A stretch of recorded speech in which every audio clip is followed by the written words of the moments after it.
Lorsque le Kabyle revient dans sa montagne après une longue absence, le temps qu'il a passé ailleurs ne lui apparaît plus que comme un rêve.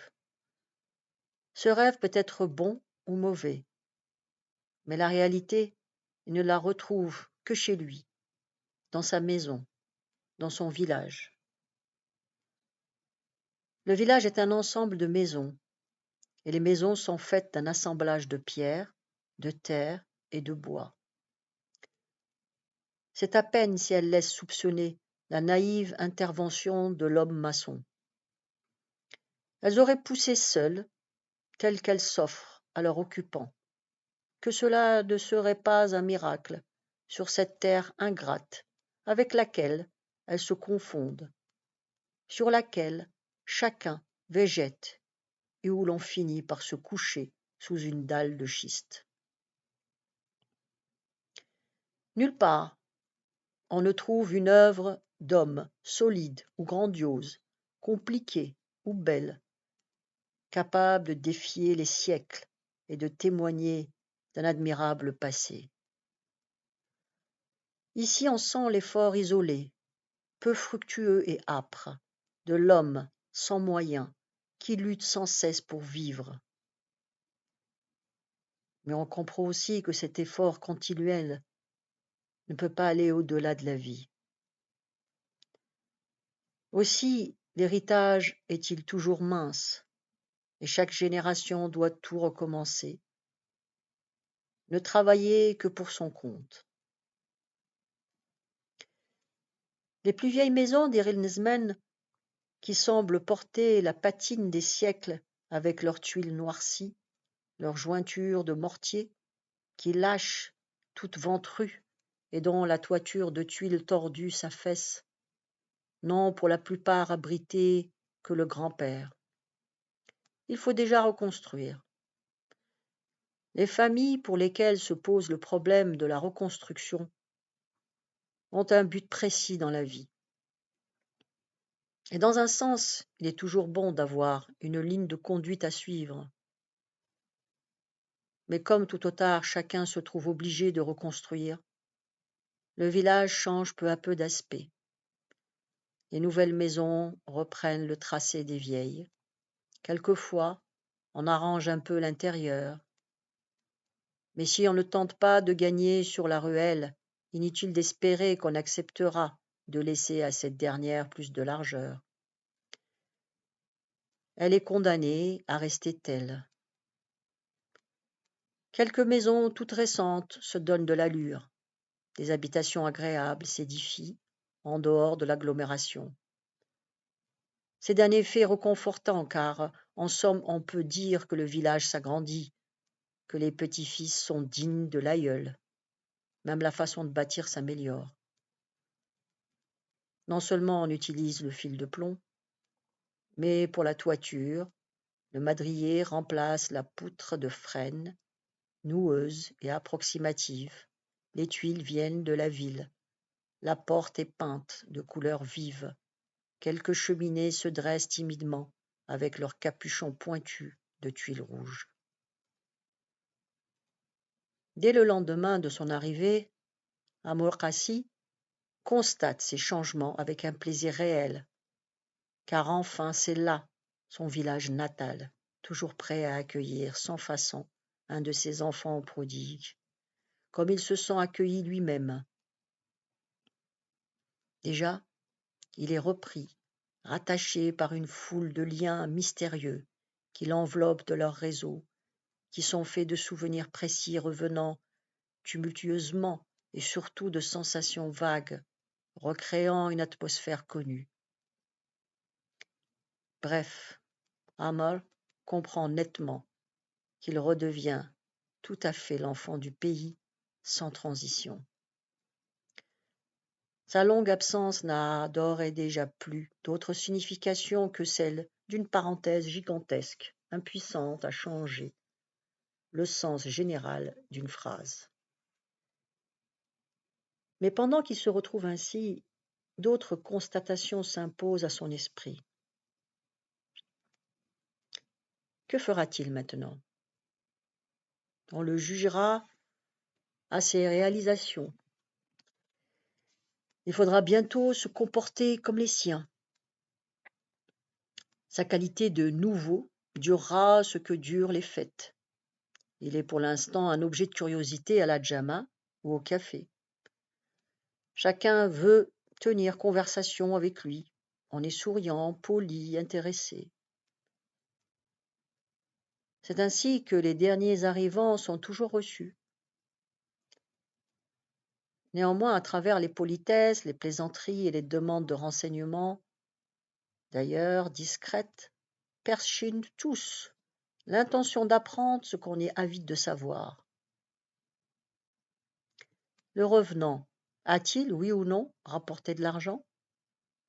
On le tâte, on le jauge, on l'estime, et en attendant de déterminer le degré de considération qui lui est dû proportionnellement à sa bourse, on reste aimable et affectueux. Les plus malins sont fixés, rien qu'à voir les réactions qu'ils provoquent. Ils lisent dans les yeux.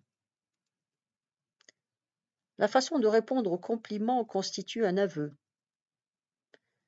Celui qui se fait doux, humble, qui va au-devant des gens pour leur baiser la tête, n'a rien rapporté, c'est sûr. Mais quand il voit le monsieur accepter fermement les hommages, parler haut, répondre avec des banalités à des expressions d'intérêt sciemment exagérées, alors celui-là mérite le respect. Il n'est pas revenu les mains vides.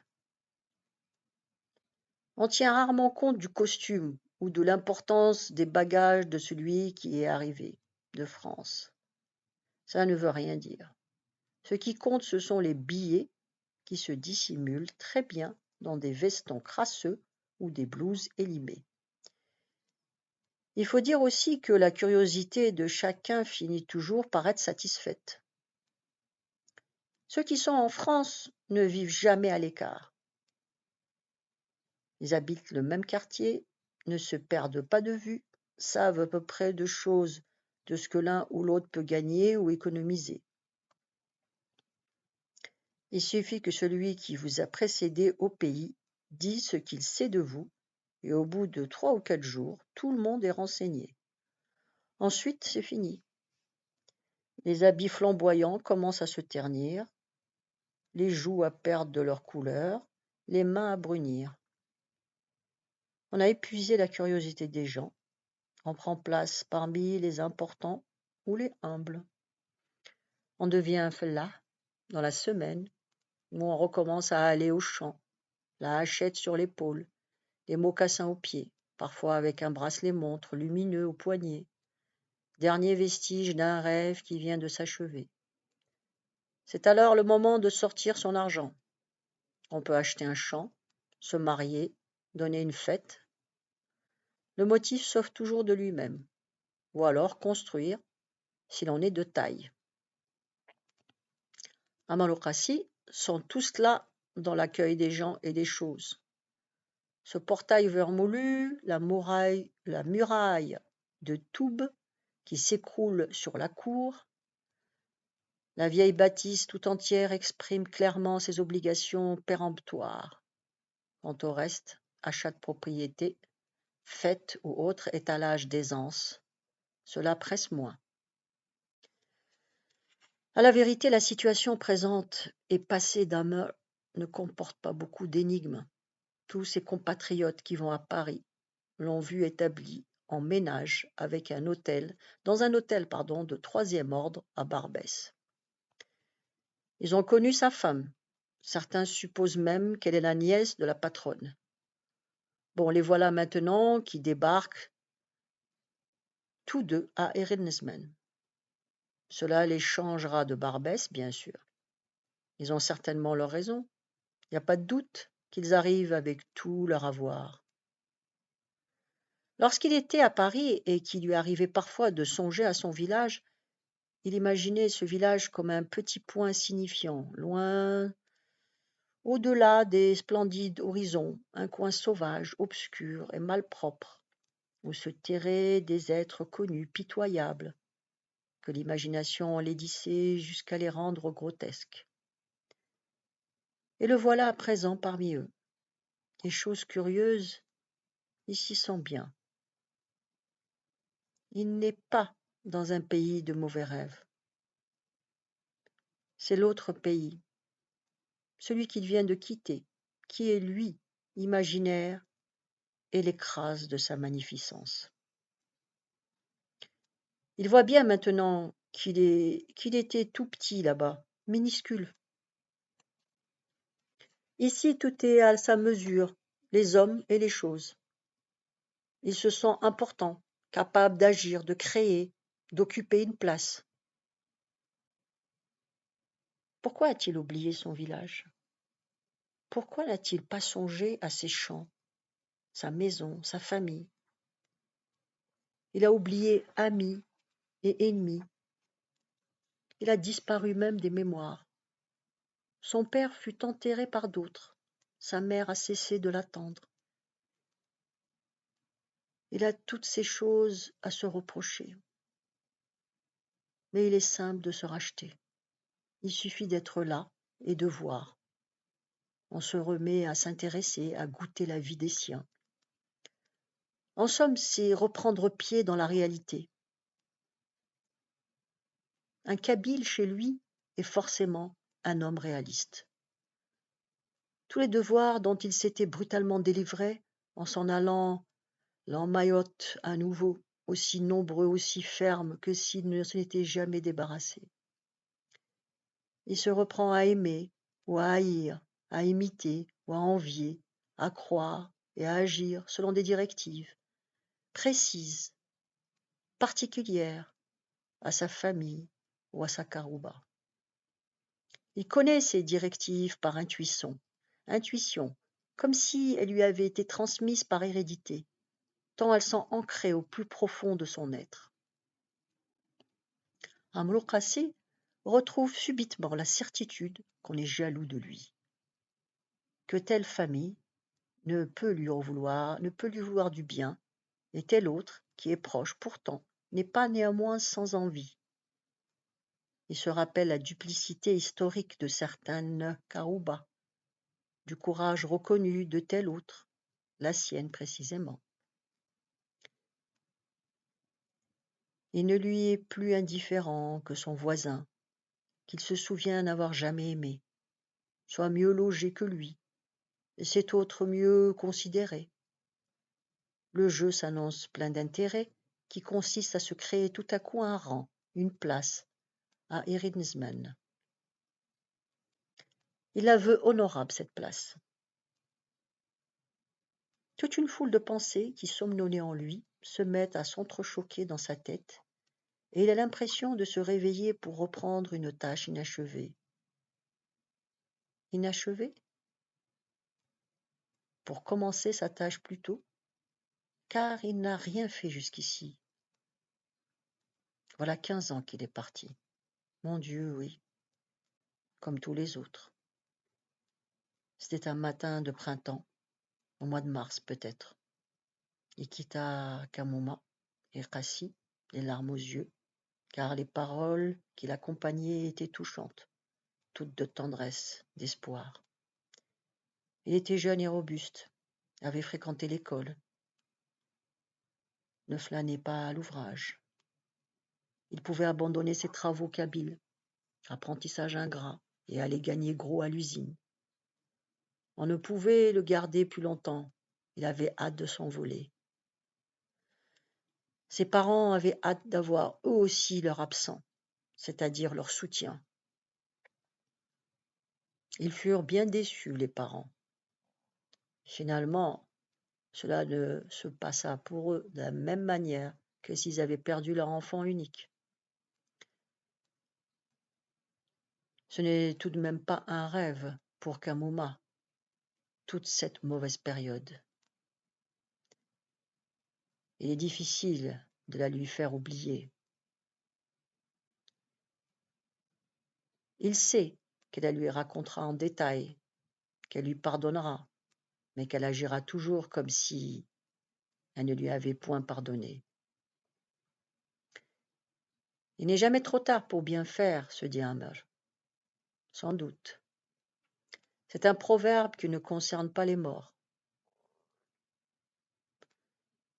Que peut faire l'enfant prodigue pour son père, couché dans le petit cimetière de Tazrut? Lui rendre visite ce matin même. C'est d'ailleurs une idée de la mère, un devoir à remplir. Tout le monde le verrait passer. Cela aussi a son importance, car les vivants qui pensent à leur mort peuvent généralement ne pas trop penser à eux-mêmes. Ils sont tranquilles et ne manquent de rien. Kamoma veut bien voir si son fils est capable d'une telle coquetterie, d'un geste ostensible qui avertit les gens, leur montre qu'on connaît les usages, qu'on tient à les respecter, qu'on est décidé à tenir son rang. Elle est sans doute pressée de le voir riche, ou de le savoir riche. Dire qu'elle le croyait perdu, ce fils, qui lui revient brusquement. Peut-on lire dans le cœur de Kamoma? Dans ce cœur, il n'y a peut-être pas autre chose que cette espèce de surprise passive, qui n'est même pas de l'étonnement, et qu'on éprouve devant un événement inattendu, mais sans grande portée. Pour le moment, elle a le beau rôle, attendre, là, chez elle, continuer à se comporter comme auparavant, ne rien exiger, ne rien demander, sachant que tout changement dans sa vieille existence, simplifié, sera une amélioration. C'est pourquoi elle reste imperturbable et digne.